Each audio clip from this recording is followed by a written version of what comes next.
And sometimes they don't ask for GQ Cool Tech. The wife or the partner or the guy will say, hey, I want the Cayenne underwear. Our online distribution is very strong. We're #1 on Lazada. We're #1 in Shopee. We didn't just make a mask. We made a mask that we felt like was a better solution to the customer. Brand Insight Executive วันนี้เราอยู่กันที่ GQ Apparel ผู้นำด้านนวัตกรรมเสื้อผ้าที่ไม่ได้เป็นเพียงแค่แฟชั่นแต่เน้นตอบโจทย์ทุกปัญหามาฟังกันว่าสตอรี่หรือเรื่องราวของ GQ จะเป็นอย่างไรบ้าง Brand Insight Executive วันนี้นะคะเราก็ได้มีโอกาสมาพูดคุยกับ GQ Apparel ค่ะและข้างๆจีนะคะก็คือคุณจอร์จ ฮาร์เทลประธานเจ้าหน้าที่บริหารฝ่ายการตลาดนั่นเองค่ะสวัสดีค่ะคุณจอร์จ สวัสดีครับคุณจี How are you doing today? Doing well. Thank you for having me on Brand Insight. Thank you so much. We're so happy to have you today. It's been almost 3 years since GQ's launch of the signature white shirt. Can you tell us and the viewers how you built the product line for your shirt and what are some obstacles that you faced before earning such great success? Sure. Yeah.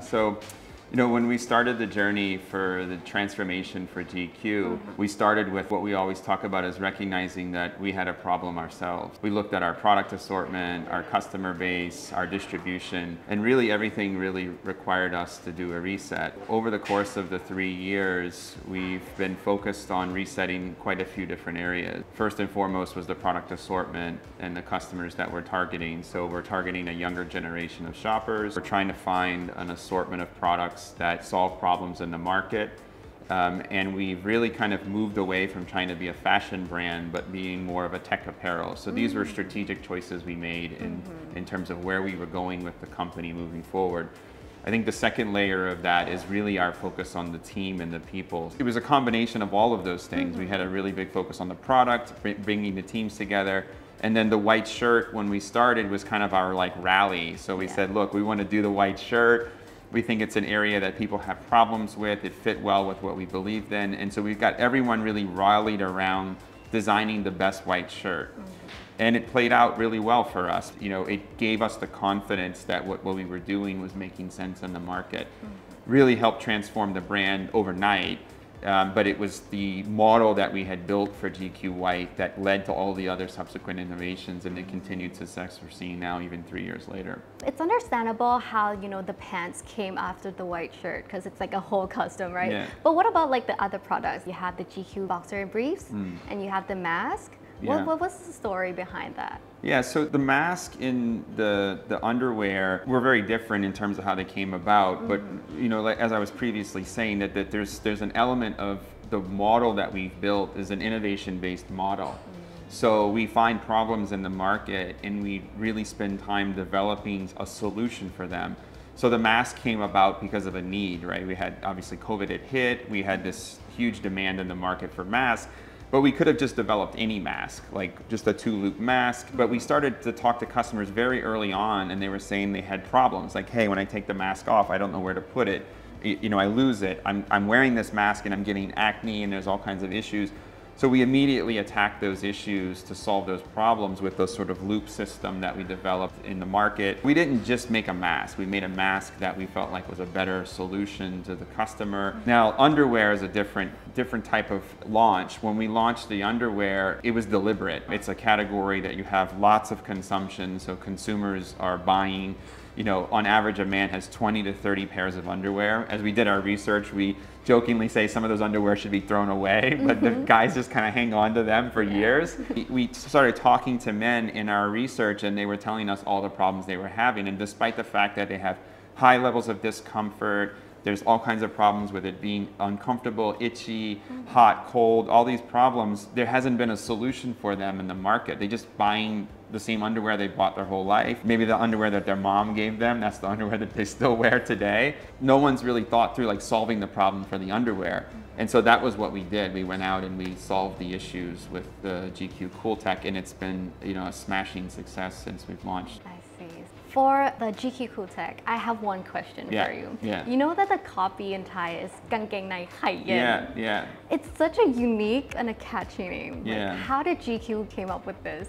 You know, when we looked at the part we were solving for with this sort of single thing we were communicating about, the cooling feature, right? It's like the white shirt has the liquid repellent, so we show things demoing the stain repel. In this, we had to really try to go and explain in a playful yet slightly edgy way with Cayenne campaign. And so when we launched, it's been amazing to see this part of the communication really not just break through for like laughter and excitement, but the consumer will come to the store and sometimes they don't ask for GQ Cool Tech. The wife or the partner or the guy will say, hey, I want the Cayenne underwear. They want the cooling underwear for the cold eggs. So it's really been powerful to get that single message. They don't remember all the other 10 features, they remember this one, and what we've tried to do is to really own that. We want that top of mind with consumers in underwear, but yeah, it was a very edgy campaign for us to launch with.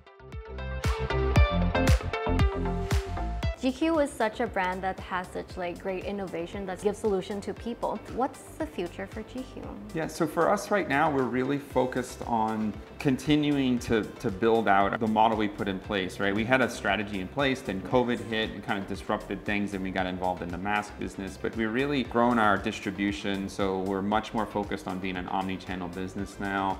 3 years ago, we didn't even have a store on Shopee and Lazada, so that tells you how far we've come, but the potential to go a lot further is really there. The second one is the team, right? We're only as good as the team can scale as we grow. Right now, we've spent the last 3 years really focused on building the team that has like a growth mindset. We would rather hire someone who has a growth mindset that can come in and learn the way we do it at GQ versus someone that might have like 20 years or 10 years of industry experience, because it's easier to teach them the way we're doing it because we do things so different. Our big focus is really on distribution and growing within the categories that we already have built out.